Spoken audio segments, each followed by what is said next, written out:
கார்த்திகை மாதம் மாலை அணிந்தோம், கருப்பு உடையிலே கவலையும் மறந்தோம், கெட்ட பழக்கத்தை அடியோடு மறந்தோம், ஐயனை காண விரதம் இருந்தோம். சபரிமலை வாசா உனக்கு சந்தனாபிஷேகம். 5 மலை அரசா உனக்கு வெயில் அபிஷேகம்.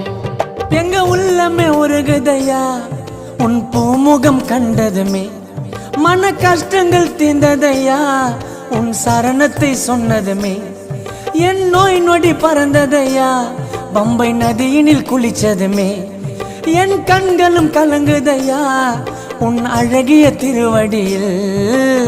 சபரிமலை வாசா உனக்கு சந்தனாபிஷேகம். பாடுங்கோ. 5 மலை அரசா உனக்கு வெயில் அபிஷேகம். சபரிமலை வாசா உனக்கு சந்தனாபிஷேகம். பாடுங்கோ. 5 மலை அரசா